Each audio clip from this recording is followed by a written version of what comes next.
फिर से अर्थव्यवस्था का मुख्य आधार बन रहा था। इस हमले का मुख्य उद्देश्य इसे प्रतिकूल रूप से प्रभावित करना था।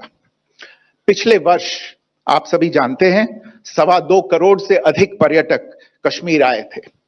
इस हमले का मुख्य उद्देश्य इसलिए संभवतः यह था कि इस संघ राज्य क्षेत्र में विकास और प्रगति को नुकसान पहुंचाकर इसे पिछड़ा बनाए रखा जाए और पाकिस्तान से लगातार होने वाले सीमा पार आतंकवाद के लिए उपजाऊ जमीन बनाने में सहायता की जाए।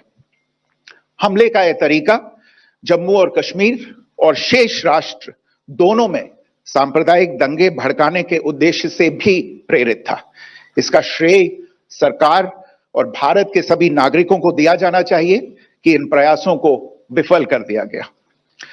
एक समूह ने खुद को रेजिस्टेंस फ्रंट टीआरएफ कहते हुए इस हमले की जिम्मेदारी ली है।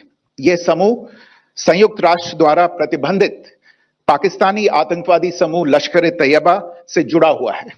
यह उल्लेखनीय है कि भारत ने मई और नवंबर 2024 में संयुक्त राष्ट्र की 1267 कमेटी की सैंक्शंस मॉनिटरिंग टीम को अर्धवार्षिक रिपोर्ट प्रस्तुत की थी, जिसमें टीआरएफ के बारे में साफ इनपुट दिए गए थे। इससे पाकिस्तान स्थित आतंकवादी समूहों के लिए कवर के रूप में टीआरएफ की भूमिका सामने आई थी।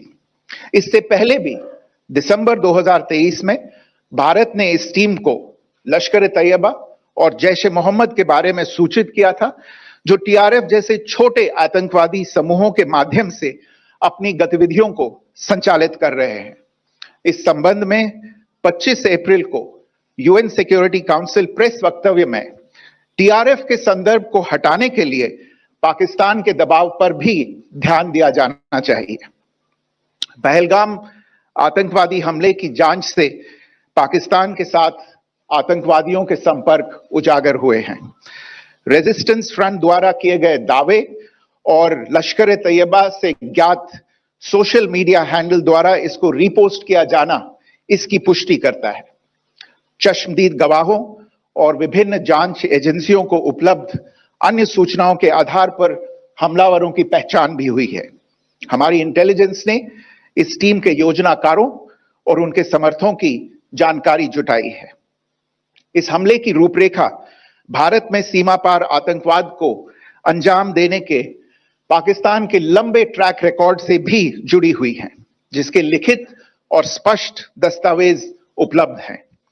पाकिस्तान दुनिया भर में आतंकवादियों के लिए एक शरण स्थल के रूप में पहचान बना चुका है। यहां अंतर्राष्ट्रीय स्तर पर प्रतिबंधित आतंकवादी सजा पाने से बचे रहते हैं। इसके अलावा पाकिस्तान ने इस मुद्दे पर विश्व और फाइनेंशियल एक्शन टास्क फोर्स जैसे अंतर्राष्ट्रीय मंचों को जानबूझकर गुमराह करने के लिए भी जाना जाता है। साजिद मीर का मामला, जिसमें इस आतंकवादी को पाकिस्तान ने मृत घोषित कर दिया था और फिर अंतर्राष्ट्रीय दबाव के परिणाम स्वरूप वो जीवित पाया गया, इसका सबसे स्पष्ट उदाहरण है। यह स्वाभाविक है कि पहलगाम में हुए इस हमले से जम्मू और कश्मीर के साथ साथ भारत के अन्य भागों में भी आक्रोश देखा गया। हमलों के बाद भारत सरकार ने स्वाभाविक रूप से पाकिस्तान के साथ संबंधों को लेकर कुछ कदम उठाए। आप सभी उन निर्णयों से अवगत हैं जिसकी घोषणा 23 अप्रैल को की गई थी। तथापि यह आवश्यक समझा गया कि 22 अप्रैल के हमले के अपराधियों और उनके योजनाकारों को न्याय के कटघरे में लाया जाए। हमलों के एक पखवाड़े के बाद भी पाकिस्तान द्वारा अपने क्षेत्र या अपने नियंत्रण वाले क्षेत्रों में आतंकवादियों की इंफ्रास्ट्रक्चर के विरुद्ध कार्यवाही करने के लिए कोई स्पष्ट कदम नहीं उठाया गया है। उल्टे वो इनकार करने और आरोप लगाने में ही लिप्त रहा है।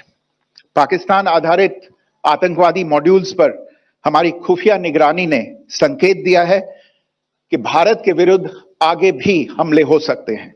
अतः इनको रोकना और इनसे निपटना दोनों को बेहद आवश्यक समझा गया। आज सुबह, जैसा कि आपको ज्ञात होगा, भारत ने इस तरह के सीमा पार हमलों का जवाब देने और उन्हें रोकने तथा उनका प्रतिरोध करने के अपने अधिकार का प्रयोग किया है। यह कार्यवाही नपीतुली, नॉन एस्केलेटरी, आनुपातिक और जिम्मेदारीपूर्ण है। यह आतंकवाद की इंफ्रास्ट्रक्चर को समाप्त करने और भारत में भेजे जाने वाले संभावित आतंकवादियों को अक्षम बनाने पर केंद्रित है।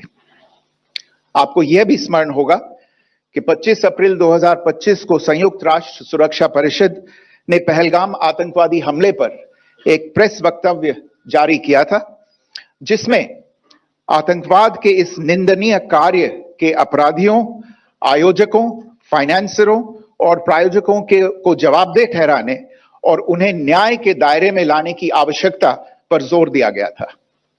भारत की आज की इस कार्रवाई को इसी संदर्भ में देखा जाना चाहिए। Good morning. Thank you all for joining this briefing. As you are all aware, on April 22, 2025, Pakistani and Pakistan-trained terrorists belonging to the Lashkar-e-Taiba carried out a savage attack on Indian tourists at Pahalgam in Jammu and Kashmir in India. They murdered 26 people, including one national of Nepal, causing the largest number of civilian casualties in a terrorist attack in India since the 26 November 2008 attacks in Mumbai. The attack in Pahalgam was marked by extreme barbarity, with the victims mostly killed with headshots from close range and in front of their families. Family members were deliberately traumatized through the manner of the killing, accompanied by the exhortation that they should take back the message. The attack was clearly driven by the objective of undermining the normalcy returning to Jammu and Kashmir. In particular, it was designed to impact the mainstay of the economy, tourism, with a record 23 million tourists visiting the valley last year. The calculation presumably was that harming growth and development in the Union territory would help keep it backward and create fertile ground for continued cross-border terrorism from Pakistan. The manner of the attack was also driven by an objective of provoking communal discord, both in Jammu and Kashmir and the rest of the nation. It is to the credit of the government and the people of India that these designs were foiled. A group calling itself the Resistance Front has claimed responsibility for the attack. This group is a front for the UN-proscribed Pakistani terrorist group Lashkar-e-Taiba. It is notable that India had given inputs about the TRF in the half-yearly report to the monitoring team of the UN's 1267 Sanctions Committee in May and November 2024, bringing out its role as a cover for Pakistan-based terrorist groups. Earlier too, in December 2023, India had informed the monitoring team about Lashkar and Jaish-e-Mohammed operating through small terror groups such as the TRF. Pakistan's pressure to remove references to TRF in the April 25 UN Security Council press statement is notable in this regard. Investigations into the Pahalgam terror attack have brought out the communication notes of terrorists in and to Pakistan. The claims made by the Resistance Front and their reposting by known social media handles of the Lashkar-e-Taiba speak for themselves. Identification of the attackers based on eyewitness accounts as well as other information available to law enforcement agencies has also progressed. Our intelligence has developed an accurate picture of the planners and backers of this team. The features of this attack also tie in with Pakistan's long track record of perpetrating cross-border terror in India, which is well documented and beyond question. Pakistan also has a well-deserved reputation as a haven for terrorists from around the world, with internationally proscribed terrorists enjoying impunity there. In addition, Pakistan has been known to willfully mislead the world and international forums, such as the Financial Action Task Force, on this issue. The Sajid Mir case, in which this terrorist was declared dead and then, in response to international pressure, brought back to life, found alive and arrested, is the most glaring example. The latest attack in Pahalgam has understandably generated deep anger in Jammu and Kashmir and in other parts of India. Following the attacks, the government of India naturally responded with a set of initial measures relating to our engagement with Pakistan. You're all aware of the decisions that were announced on the 23rd of April. However, it was deemed essential that the perpetrators and planners of the 22nd April attack be brought to justice. Despite a fortnight having passed since the attacks, there has been no demonstrable step from Pakistan to take action against the terrorist infrastructure on its territory or on territory under its control. Instead, all it has indulged in are denials and allegations. Our intelligence monitoring of Pakistan-based terrorist modules indicated that further attacks against India were impending. There was thus a compulsion both to deter and to preempt. Earlier this morning, as you would be aware, India exercised its right to respond and preempt as well as deter more such cross-border attacks.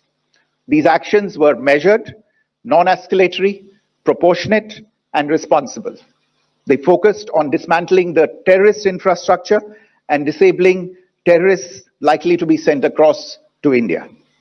You would also recall that the Security Council on 25th April 2025 had issued a press statement on the Pahalgam terror attack, underlining, and I quote, the need to hold perpetrators, organizers, financiers, and sponsors of this reprehensible act of terrorism accountable and bring them to justice, unquote. India's latest actions should be seen in this context. Joining me for this briefing on our actions earlier this morning are Colonel Sophia Qureshi and Wing Commander Vyomika Singh.